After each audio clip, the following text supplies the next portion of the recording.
Rồi, gặp cái con lầy này này.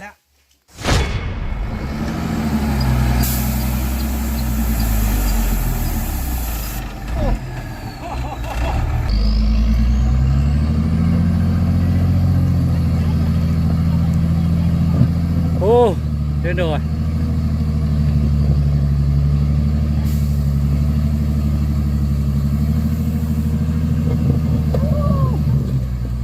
Ôi, chặt tali luôn rồi.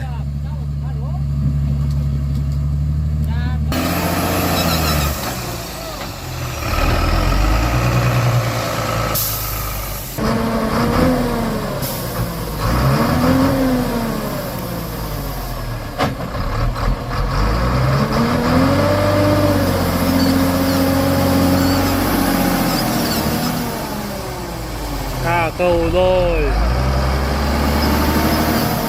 Lên được.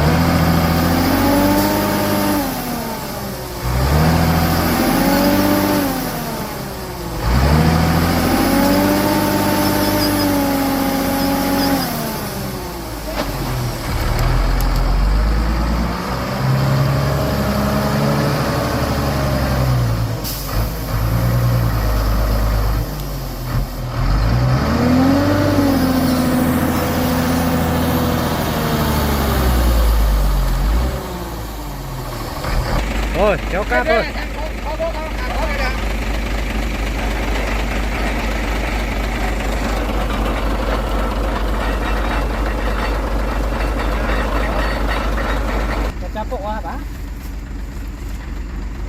Buộc 2 gốc nha. Một gốc không chắc đâu.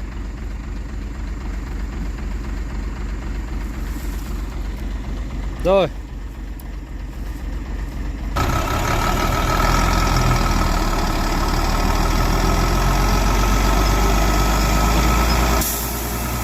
Đi. Ôi bật.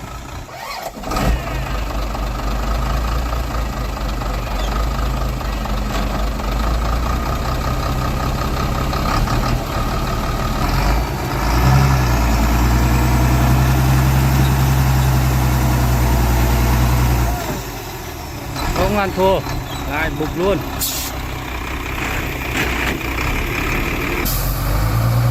Kéo cáp, kéo cáp.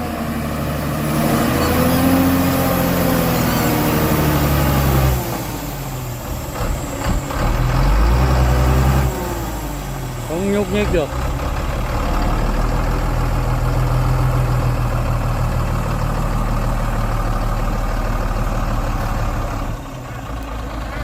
Đây, bây giờ buộc cáp tời lên bên trên đường nha. Xem có đi được không. Rồi, từ từ xem có lên không nha.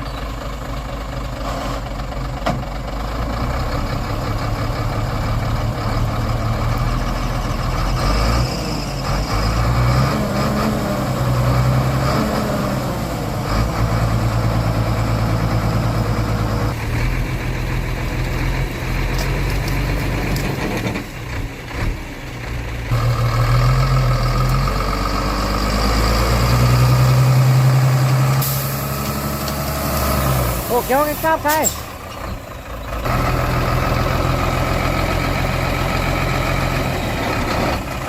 Rồi, lên tiếp.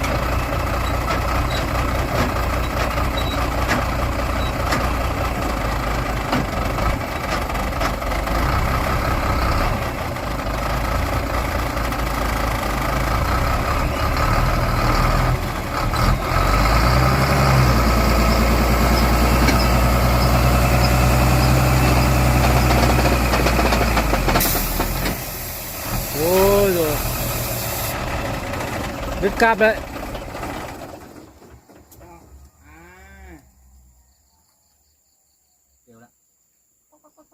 Chắc không? Chắc như thấy cái nào ấy. Nhé, là biết.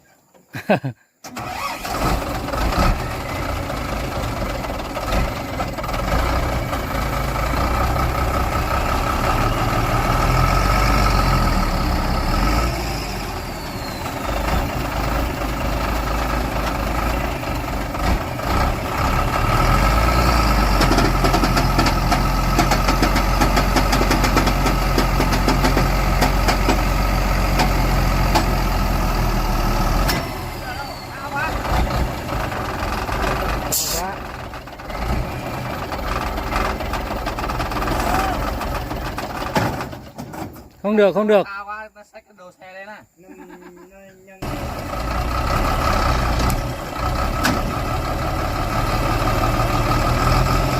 Rồi, tôi sẽ phát nữa nào. Lên đi. Ồ, kéo cái cáp cái.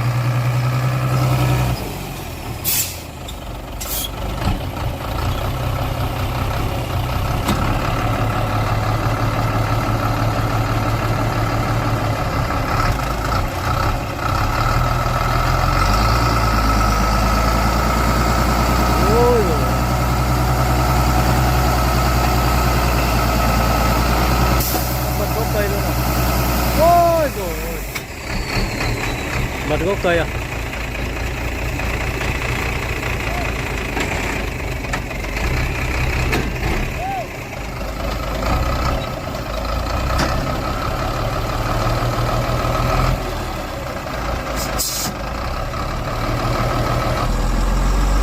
Bị kẹt cáp rồi, tháo cáp ra. Ôi trời ơi, nó hết ra rồi. Rồi, ok.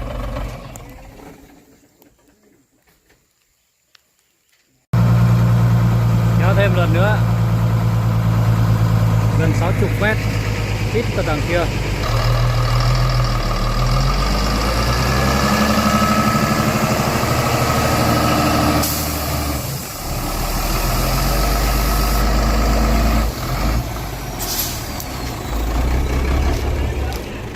Tiếp tục lên.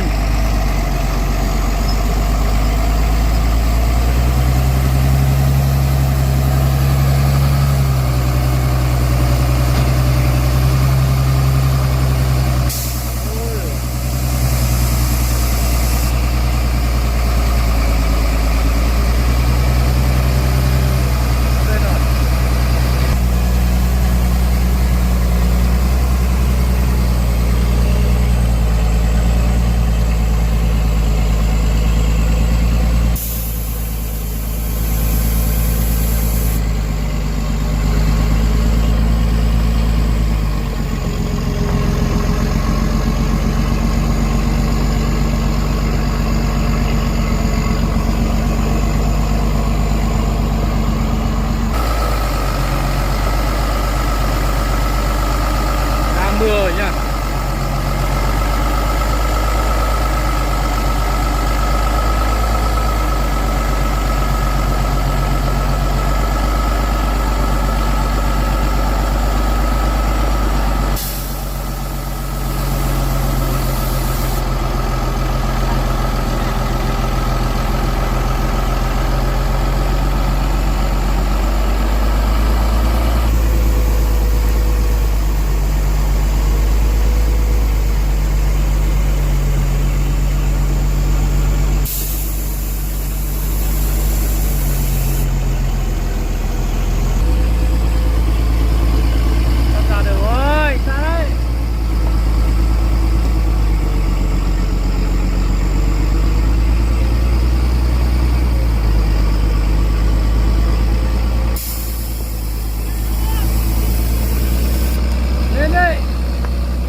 Tiếp một đoạn nữa, đoạn này còn khó hơn nữa.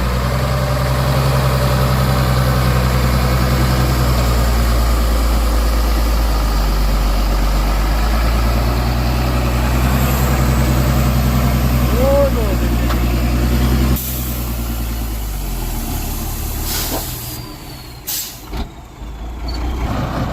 Phải tiếp tục tới đoạn này nhá, không cần tháo cáp luôn. Đây, hôm nay cái gốc này.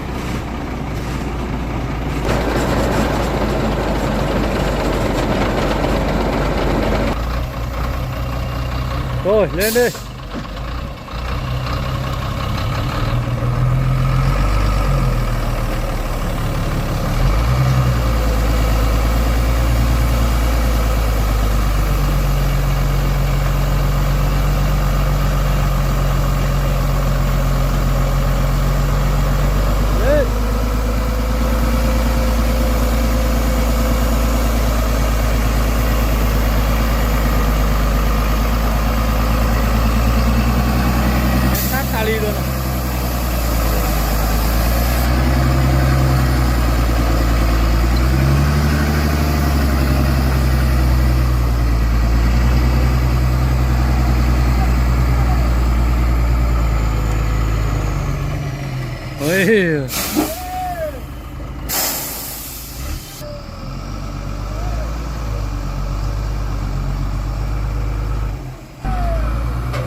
đừng có vào gần quá.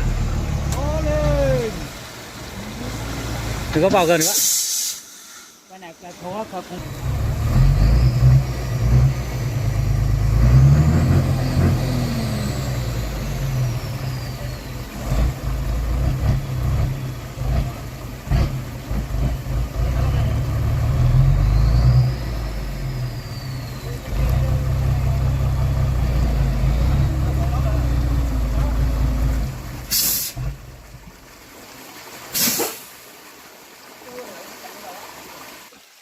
Cái đầu trước này đi trước đây. Mẹ ơi.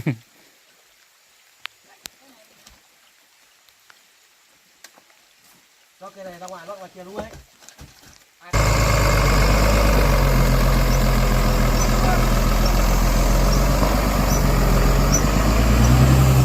Ôi lên rồi.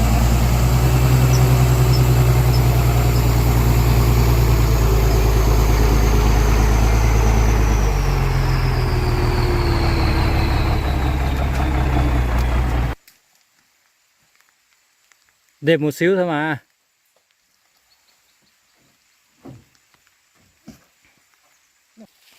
Bởi vì nó cây to hơn mà. Đây đang lấy cây cho lên trên xe để mà ra ngoài kia đẩy xuống mấy cái ổ gạo ổ voi nha. Có một xe nó đang bị lún ở ngoài kia rồi. Không đục đậy, không nhúc nhích được rồi.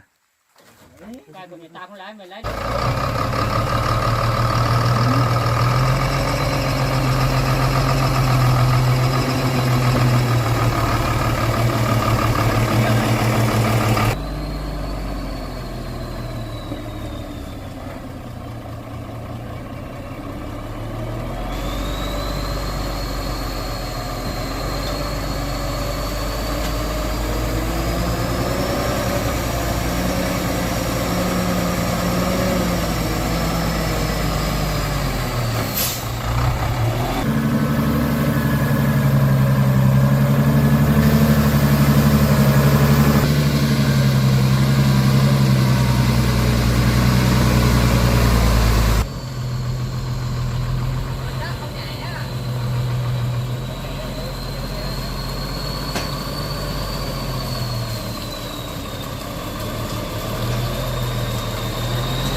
Rồi. Gặp cái con lầy này rồi. Đây, lấp cái hố tử thần nhá. Bùm. Ôi rồi ơi. Thế nha, lúc này cái xe đằng trước đây đi qua chỗ này là tới đứt cáp luôn. Giờ phải lót mới được. Rác nó bị mọt hết rồi.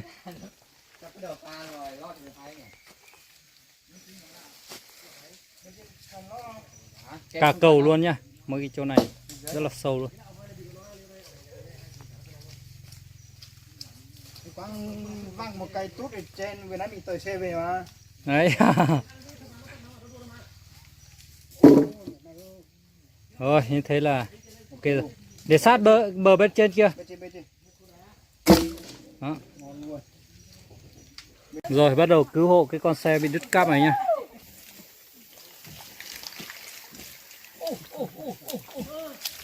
Rồi xe này để cứu hộ nha, nhưng mà cũng không đục đầy được rồi. Ôi chảo gầm rồi. Ôi căng quá.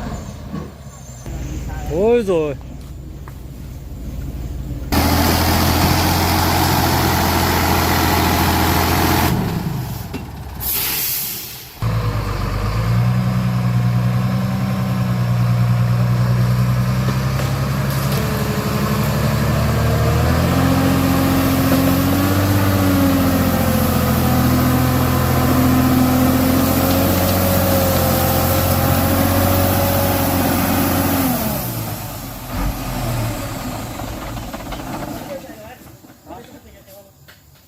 Thôi cái lồng nhắc trở lại.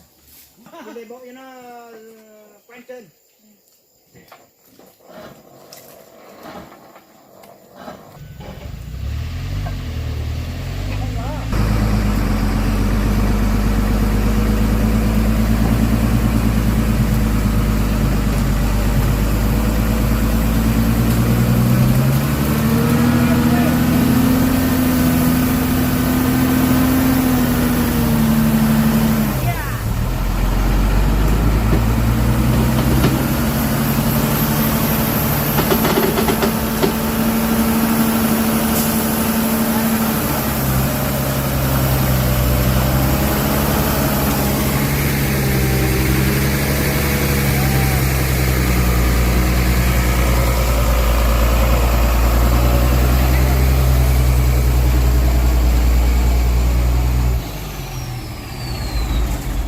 Rồi tiếp tục con này kéo con kia nhá.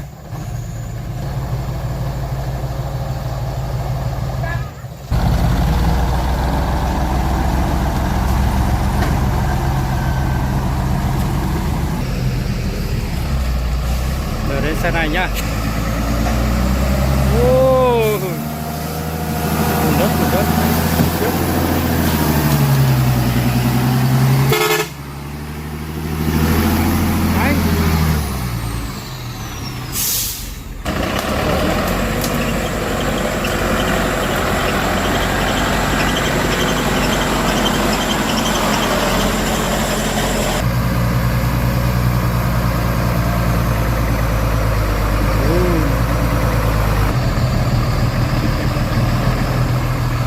Hết đường kia. Đến đường bê tông rồi, ok rồi.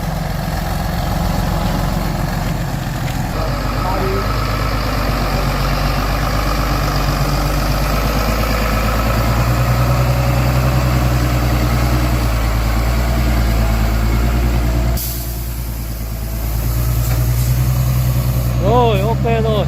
Ôi rồi. Lầy lội quá trời. Ra đến đây là ok rồi nhé.